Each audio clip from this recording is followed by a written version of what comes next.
J'ai fait le papa carton au Cameroun. J'ai vendu l'arachide au Cameroun. J'ai vendu les beignets au Cameroun. J'ai vendu les cannes au Cameroun. Des amuse-gueules au Cameroun. Les lofombo au Cameroun. Quand on sortait, que j'ai un plateau, on se divisait en deux. Le côté de l'autre côté, quand je prends par exemple le lycée bilingue. Quand on prend le lycée, on prend le stade omnisport de Yaoundé. Bon, on laisse la route qui va en Gousso. On prend la route qui descend vers le Titi Garage. Bon, si nous sommes deux commerçants, tu vas prendre un côté. Si tu es l'autre côté de Titi Garage, qui va vers le Cansonnel, moi je prends le côté qui va vers Mobile Omnisport. Donc on descend à deux. Le Bamileke est de l'autre côté, je suis de l'autre côté. Tu vas voir comment ils vendent. Tu regardes comment tu vends. Comment ils vendaient. Quand ils tombent quelque part, première des choses, ils avaient les boîtes toujours. Ils ont commencé la corruption depuis le bas âge. C'est eux qui nous ont appris à taper comment on appelle ça, les boîtes. On avait 3 boîtes, 6 de boîtes. Non, 3 6 de boîtes. La boîte de Camelé, qu'on avait coupé comme ça là, l'arraché à l'intérieur était 25. La boîte de tomate. La boîte était 25, la boîte de tomates. Il y avait la boîte de Camelé. Il y avait la boîte de Nestlé qui coûtait 100 francs. Lui, il vient, il tape la boîte, il plie la boîte, il plie la boîte, il plie la boîte, il plie la boîte. Tu ne sais pas qu'il a pris la boîte. C'est comme ça qu'il faisait à l'époque, le Bamileke. À notre époque, moi je vous dis, ça c'est mon époque. Je ne parle pas de vous les frélatés là, qui viennent d'arriver, vous voulez discuter avec moi quand je parle. Il n'y aura pas mon deux qui va vous raconter les vraies histoires du Cameroun, de mon époque. Bon, maintenant ça fait mal parce que les gens n'aiment plus entendre ce discours parce que ça les fait mal, ils ont honte. Quand je suis cru comme ça les blesse. C'est comme si j'étais en train de les fendre avec la lame. Mais pourtant, ce sont des vérités. Donc, quand ils descendaient de l'autre côté, moi j'étais du côté opposé. Qu'est-ce qu'il fait? Quand il veut commencer à arriver sur le client, il calcule. Les clients là où il y a au moins 4 ou 5 personnes tout autour, comment il fait? Il commande la petite boîte. Il met d'abord le plateau au sol. Il prend les graines. Il commence à donner 2 graines à tout le monde. Donc il achète d'abord le public. Il achète le public. Moi je suis le côté de guette. Il achète le public en donnant 2 graines à tout le monde. Papa goûte. Hey, papa, voilà 2 gouttes. Il vient, il te met 2 gouttes. 2 graines, pas gouttes. 2 graines. Il a déjà acheté le public. Maintenant, tu n'achètes pas. Et quand il commence à vendre, la boîte, pendant que vous êtes distrait là, le gars déjà, la boîte est déjà bien écrasée. Il charge pour 100 francs. Tu ne demandes pas, hein? Du stade Marion. Oui, c'est ça, papa. Donc, il met, pendant que toi tu es distrait, tac, il a déjà chargé 100 francs. Il te dit c'est pour 100 francs, papa. Aussitôt, comme il vous a donné d'abord 2 graines, vous tous, tu ne peux plus commencer à discuter. Tu as déjà pris les 100 francs. Et maintenant, quand tu veux payer, comment il fait? Il a le chapeau, il enlève le chapeau. Et il baisse la tête comme ça, il soulève le main. Il ne regarde même pas, même à genoux, il se met à genoux pour prendre l'argent. Donc il se met comme à genoux et aussitôt il a fait. Il a déjà écrasé tout le monde là-bas, commence à avoir pitié de lui. Même ceux qui ne voulaient pas acheter, commence à acheter. Donne-moi pour 100 francs là. Donne encore pour 100 francs. Toi aussi pour 100 francs. 100 francs. Donc lui, il a gagné tout le public là où il est. Après, dès qu'il revient, tu vois que son plateau a diminué. Ouf! C'était ça. Donc on achète son arachide parce que, il a la stratégie. Non seulement, eux, quoi qu'ils ont pitié de lui, lui est en train de les voler. Il vole. Le gars les vole avec la boîte. Quand il me dit, non, oui, il les a volés déjà à la boîte, avec la boîte. Après, il me dit que, Modé, oui. Moi, la boîte, j'ai écrasé la boîte avec les tomates. Que sur ça? Il faut aussi écraser les boîtes comme ça avec une tomate. Parce que nous, on achetait le seau d'arachide, on partait en Vorumbi pour acheter l'arachide. On achète 2 seaux d'arachide. Je ne sais pas combien ça a coûté à l'époque. Quand je prends mes 2 seaux, le bénéfice, ça vient de l'aliment pas encore. Hein? Donc, c'est comme ça qu'il vend. Il dit qu'il a écrasé l'arachide, que sur ça. Le gars, il arrive, il a déjà vendu, là, à l'endroit là où il était, avec tout le public, il a vendu à 500.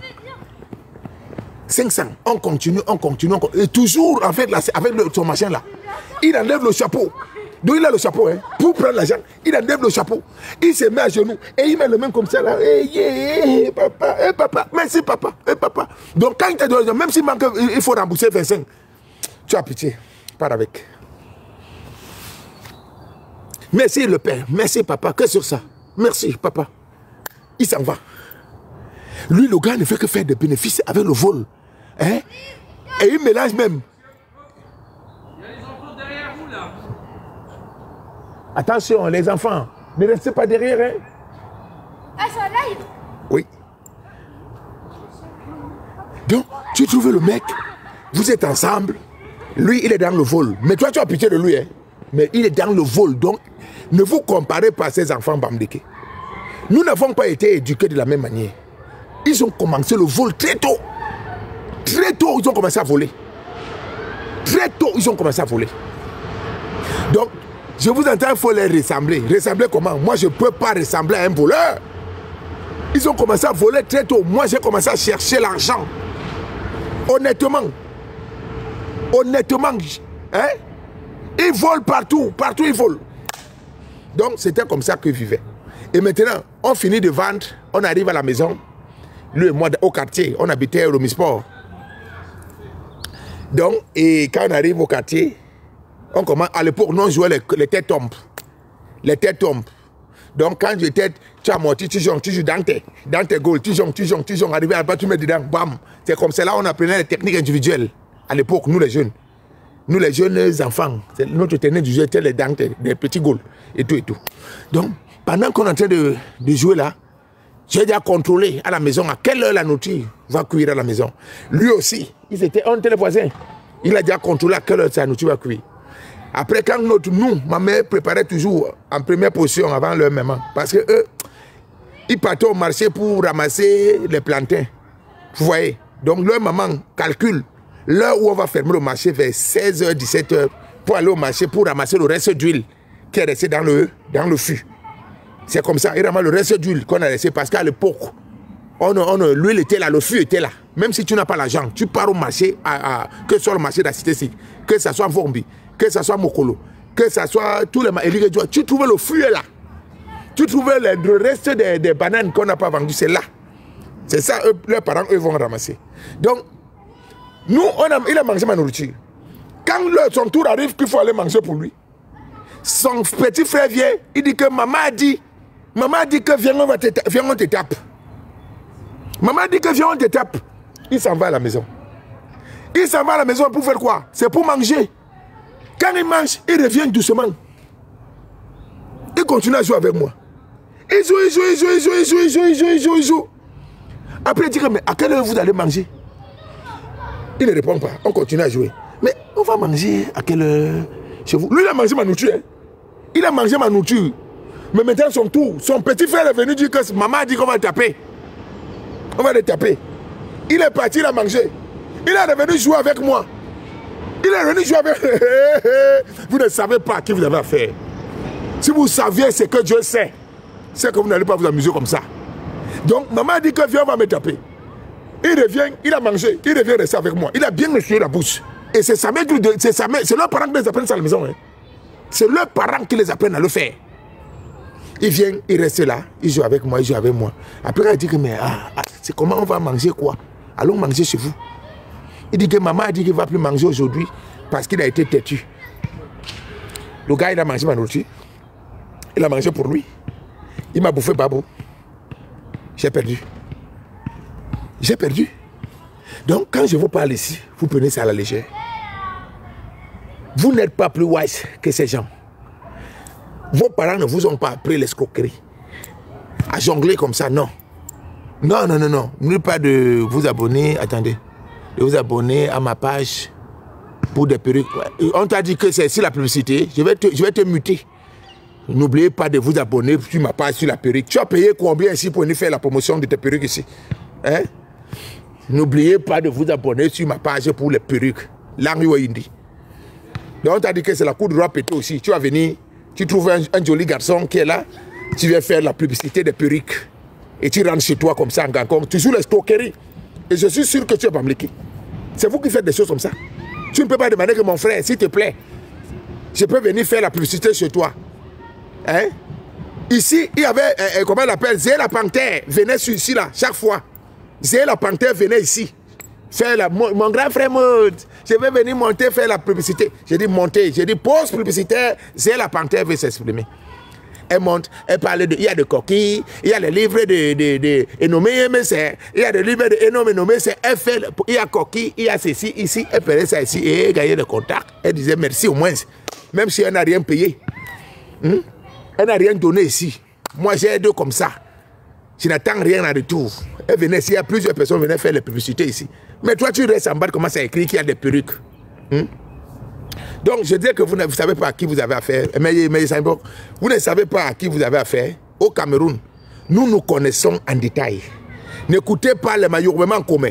Donc, les gens qui gesticulent ici. Nous connaissons au Cameroun. Vous refusez seulement de vous adapter à l'ancien logiciel. L'ancien logiciel est là. L'ancien logiciel de Bamleke, ils ont encore ça jusqu'aujourd'hui. L'ancien logiciel de Bamoun, ils ont encore ça jusqu'aujourd'hui. L'ancien logiciel de tout pourri de Peul, ils ont encore ça jusqu'aujourd'hui. Les seuls qui ont perdu l'ancien logiciel, c'est les nous comme ça. C'est les Bassa, ils ont perdu le logiciel. Ils ont perdu. Hein? Les doigts là, ils ont perdu le logiciel. Hein? Oui. Qui? Tous ces gens-là, ils ont perdu le logiciel. Mais le Bamleke a conservé son logiciel jusqu'aujourd'hui. Et ils viennent vous mentir de temps en temps que j'ai vu l'autre aujourd'hui. Vous dites Camer est wise. C'est vous qui me dites ça chaque jour qu'il est wise. J'ai vu comment l'autre était en train de jouer sur lui aujourd'hui comme un enfant. Quand moi, la panthère, le matin, il était en live, il dit que frère, vraiment, il faut bâcher ma soeur, il faut bâcher ma petite soeur comme ça. Tu l'as déjà trop emballé. Au village, à Longas, tu as mal. Hein? Il dit, il faut bâcher, il faut laisser ma soeur comme ça là. Il faut laisser. Vous allez voir, tous les Bamleke seront derrière Oshiga pour la protéger. Ils vont venir même corrompre la mère pour dire que non, il faut laisser, laisse notre soeur comme ça parce qu'ils n'aiment pas quand on les humilie. Comme la tête d'humilier les soeurs comme ça, ils peuvent mourir. Ils peuvent mourir. Là, c'est pas attraper un Bamleke quand ils voient que Ahmed Kamé est en train de piétiner leur soeur comme ça, là, ça les fait mal à un niveau que vous ne pouvez pas imaginer. Donc, quand moi, la panthère, le matin, j'étais en train de sortir, tout le matin, on me dit, Amé, oui, Amé, vraiment, tu es un impacteur, tu es un impacteur de la société. Il y a des choses que tu ne dois plus faire. Vraiment, je te vois, et là où tu es là, vraiment, les gens te suivent. Ici à Londres, il y a un monsieur qui m'a dit qu'on est Ahmed Kamé. Amé, tu es suivi. Amé, tu ne connais même pas ta valeur. Amé. Donc, tout ça, il est en train d'essayer de casser ses reins. Pour qu'il se calme, parce qu'il est en train de piétiner leur soeur à un niveau que ça n'a jamais existé. On piétine une soeur comme ça, là, il piétine. Il dit, elle n'a pas les kaolo. Il dit qu'elle suppliait ici. Elle dormait. Ça le fait mal à un niveau que vous ne pouvez pas imaginer.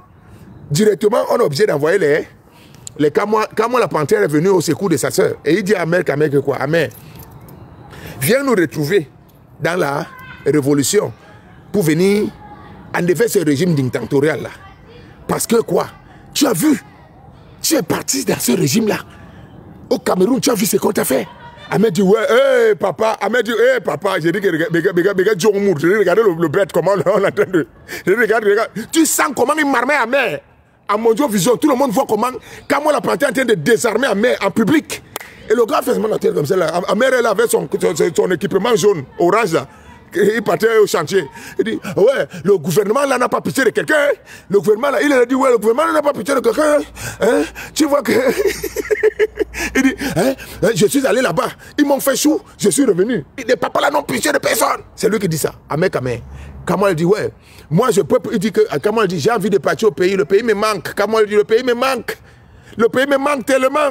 Là, tu vois, là, vraiment, j'ai envie d'aller dans un village là-bas. Il a choisi le village de Bassa, hein? Il a envie d'aller là-bas, le tourisme, dans le village de Bassa.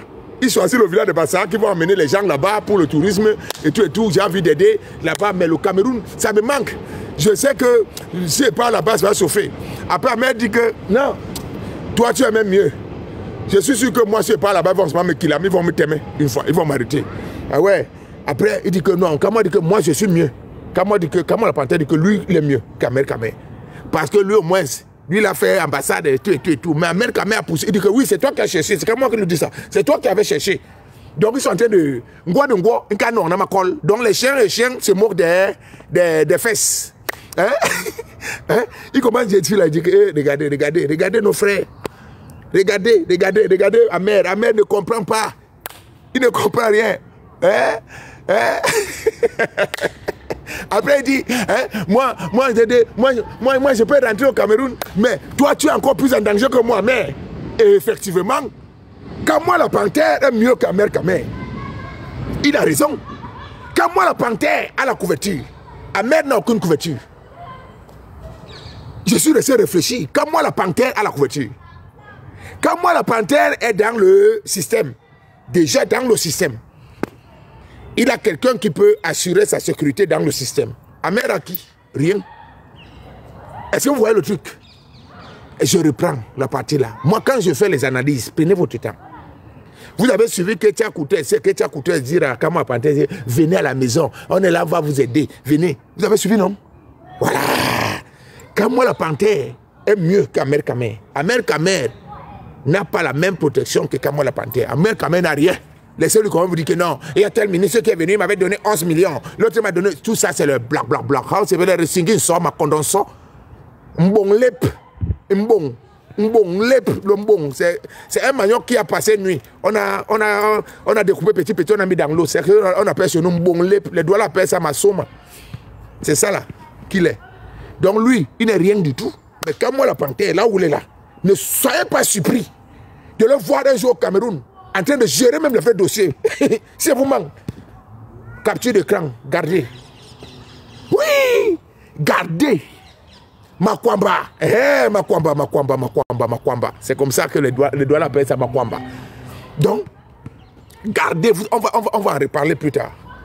Quand moi la panthère sera prêt à rentrer au Cameroun, accueilli comme un héros, gérant les dossiers même au Cameroun. Mais à Amer Kamer, ça va être compliqué pour toi, papa. Très compliqué. Parce qu'on a vu que Yemmouré, tu n'es pas stable.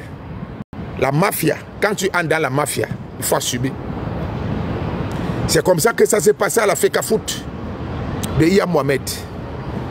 À la Feka Foot de Tombe Aroko. C'était que quand tu entres, on te dit que ça c'est la mafia. Tu n'ouvres pas ta bouche. Vous avez vu comment Batamar était en train d'insulter Ndjalakwan, le petit Ndjalakwan, le fils de Ndjalakwan, que tu es un sous-homme, imbécile. Tu es un sous-homme. Parce que tu ne peux pas dealer. Et tu rentres par derrière raconter n'importe quoi, non. Le deal, c'est que quand on est dans le deal, tu finis avec le deal. Chez nous, sur le Bassa, on appelle ça Bahouloubout. Les gens qui déterrent les gens en zone Bassa, ce sont des gens qui... les exhumeurs en pays Bassa, ils sont dans des groupes. Ils ne parlent jamais. Ils ne pleurent jamais. Ils ne crient jamais. Parce que si tu cries, tous les autres vont mourir. L'histoire raconte, un vieux m'avait raconté l'histoire au village. Quand on avait attrapé un exhumeur, ils étaient dans un groupe. Ils avaient versé le produit sur la tombe. Parce que quand on verse le produit sur la tombe, le corps sort. Et quand ça sort, ils vont partir avec le corps, ils vont se retrouver dans une rivière, ils vont enterrer le corps là-bas. Donc ils étaient en train de faire alors les potions magiques. Il y a un monsieur qui avait la lance. Il a visé, tac, ça a pris l'œil d'un exhumeur. Ils étaient en groupe. Après, les frères disent que papa Banningham, papa serre le cœur. Banningham, papa serre le cœur. Donc ça veut dire qu'il n'écrit pas. Après, il dit que papa, donc on vise même à l'œil. La secte dit qu'on ne doit pas crier, même à l'œil, mon frère. Là, c'est trop fort. On dit que Ban serre le cœur. Parce que s'il crie, il va les amener tous. C'est comme ça. Quand tu entres dans le deal, restez tranquille. Donc les affaires que les Amer Kamer font, ce ne sont pas les gens qui sont fiables pour faire la politique. Quand tu entres dans la politique, ça cuit, tu es là. Ça ne cuit pas, tu es là. Tu ne touches pas, tu es là. Et dans le sport, si tu connais les footballeurs, quand tu attends un footballeur au terrain en train de dire on ne m'envoie pas les passes, je demande la passe et puis on n'envoie pas. Ça veut dire que le joueur est fatigué. Il faut le remplacer rapidement. Sors-le.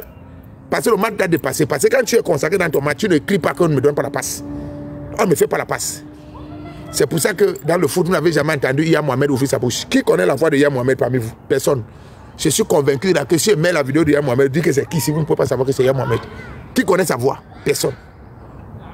Qui connaît la voix de Tombe Aroko? Personne. Qui connaît la voix de Seydou? Seydou même le Djamayama Seydou là. Connaissez la voix? Personne. Qui connaissait la voix de Issa Yatou? Personne. Qui connaissait la voix de Seb Blatter? Il parlait? Personne. C'est l'autre Iya qui disait que dans le foot, On ne parle pas. On ne parle pas. À partir du moment où tu m'entends, wow, on ne m'a pas fait ceci, on ne m'a pas fait ceci, on ne m'a fait ceci. C'est que c'est mort. Tu n'es plus dans le foot. Tu n'es plus. Parce que le foot, c'est la mafia, la vie. Quand tu entres dans ce genre de choses, c'est la mafia. Et quand tu entres, tu la boucles. Tu ouvres, tu es fini. Tu t'en vas. Donc, quand je vois certaines personnes, vous voulez faire des débats majeurs, mais vous n'avez pas la qualité. Hein? Il y a des choses que quand tu es parti, tu as dealé. Ferme ta bouche, ne parle plus jamais, meurs avec. Meurs avec. Tu ouvres ta bouche, c'est ton problème. Donc, j'ai vu, mon frère, moi je l'avais vu depuis, à l'époque 2018, quand il partait à